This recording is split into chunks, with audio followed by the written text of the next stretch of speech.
Okay guys, so welcome to Produce Like a Pro. Today we're going to be talking about should I DI an acoustic guitar or use a mic? Now I get this question a lot, and and sometimes people record. They think, oh, there's a hole in the end of the guitar. Maybe that's where I plug in, and that's how I'm supposed to record. But that's, and you might have already done that as well, but that is one way to record the guitar, technically record, but you will really get the best sound if you use a microphone. So, but anyway, we're going to be diving in some of the pros and cons of what you should do, and in what situation or in what case would you do those different ways. So let's dive into the first point. Direct injection or input. That's what DI stands for. Direct injection or input. I always call them direct inputs. Makes a little bit more sense for people, but basically, it's just a way. That's just the way that they talk about it, and it's more like I don't want to say electric, but it is more of an electronic kind of way to record the acoustic guitar. So we're talking about acoustic guitar here. We're not talking about electric guitar. So keep that in mind. When you plug in the acoustic guitar going direct, what you're actually doing, they usually have pickups or little ways to pick up the vibration, which they can convert into the sound and all that kind of thing. But it's more of an electronic thing. It's more of an electric thing that they kind of do. And it's not really the most natural or the way that we hear acoustic guitar. When if you're sitting around a campfire or someone just starts strumming on a guitar, you will actually hear it from that hole in the guitar, the sound hole. That's where the sound comes out.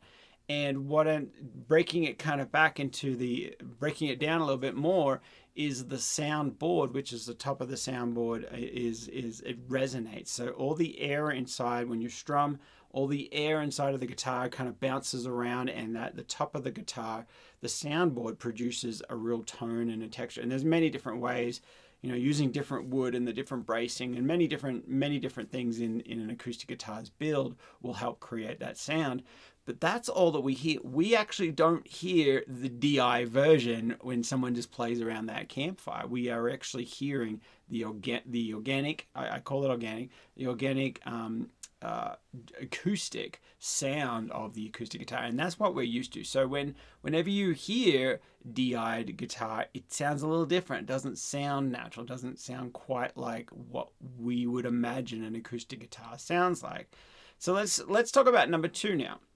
It's not as natural sounding. So that's how we broke it down. So it's not as natural sounding. So these are kind of things for you to think about as you're recording your acoustic guitar. Do you want to do both? Do you want to have a more of that kind of open body kind of sound, or that people are used to, or you want to DI? And sometimes I'll hear in pop records it sounds like a DI'd guitar, and it's just a different kind of sound. So let's go to number 3 then. So it has a certain sound that you hear with the acoustic side of it versus the DI. So jumping to number 4 now is use both and decide for yourself. There's really no right or wrong. I know I started this video saying that I prefer the acoustic kind of sound. I prefer the unplugged version. The more natural sound. That's what I always sound. That's what my ears always hear. But try the other way. Try using both and see which one you want. One little tip or one little trick you could do is you could do both. So you'd have to record 2 tracks at the same time. One's on your microphone, and one is on your with your DI. And then pan them a little bit left and right. Maybe not hard, or try it hard left and right and see what you think. But maybe pan them a little bit closer to the center, but one's a little bit, maybe 10 or 15 on each side, and it's going to sound just that little bit different. It's something to play with. It's something to there's many different ways to record an acoustic guitar. But the big question, should I use DI or record it with a microphone? And I always would lean and say microphone. It sounds more natural, but of course that is your choice. So I always encourage my students to try it, plug in the DI and see what that sounds like, and then go to using a microphone and see how that sounds like. So the next question you might ask is, well, where do I put the microphone? Where's a good spot for it? There's no right and wrong there again. Most of the time, like 95% of the time, I record around the 12th fret or wherever the body of the guitar meets the neck of the guitar. It's usually around 12, maybe 14, 14th fret. So I usually put a microphone, a condenser like this, maybe about this far away from the from about that 14th fret and around that right when the body meets the neck of the guitar. And because if you move it a little bit closer towards the hole, the sound hole, you're going to get a lot of boom, you're going to get a lot of bass. And if you move it a little bit further towards your fingers, you could pick up a little bit more of the finger noise. And so a bit of a sweet spot is around that 12th, 14th fret. That's what I find. As I said, I record a lot of my songs on that. And I'm going to give you one more little bonus, like kind of tip on recording acoustic guitar. Is what I love to do, and I do this a lot. And I'm not the first one. I learned this from someone years ago, and I do it nearly every track. Is you record the same part twice, and then you put one in the hard left and then one right. Now you have to make sure you have to do the exact same thing. So if you strum down, down, down, down, up, down, down, down, down, up, well, guess what? You're gonna have to record that again the exact same way. Down, down, down, down, up, down, down. You're gonna have to get it exactly right, because if you don't, then it's gonna be like you're gonna hear down, oh, down, and it's just gonna be very distracting and a lot of movement. There's gonna be a lot of things happening instead of just the guitar parts. It's gonna be a lot of kind of distractions.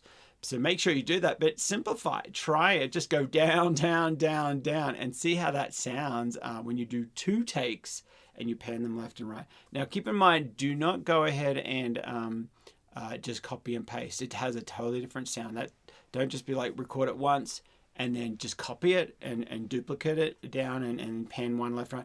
That's not going to have the same sound. That's still going to kind of sound like it's mono. It's going to sound like it's still one. Even if you pan it, it's not going to sound like. You can manipulate it a little bit maybe and kind of like use plugins to kind of spread it out. You can just record it twice and it just instantly sounds huge. And so that's a great little technique that I use for recording acoustic guitar. So again, the choice is up to you whether you use a DI or just record with a microphone. Again, if you want more of a natural organic sound, then definitely use a microphone. If you want maybe a kind of different sound altogether, or just want to play kind of like a cross between an acoustic and an electric guitar when you DI, it's kind of like that in between, then use that. Try it. There's really no right and wrong, but there is a right and wrong way to get a certain sound. That's pretty, but the choice is yours, up to you. So hopefully these have been helpful. If you want to access my complete Produce Like a Pro course, then there's a link below, but I encourage you to check it out. I talk about all of this: how to record your bass, how to record the terms you're supposed to know, the things, how to record, what frequencies should different instruments be at, what should you record at 48, 24 bit, or should you record at 96. I go into the pros and cons of that, and I have the course is everything that you need to know to be successful and to have clear, good recordings. I even talk about mixing, and I talk about my mix bus. You can copy my templates, and you can use the same templates that I use every day when I'm mixing or recording. And you can freeze the screen or pause the screen. I tell you to do that in the course.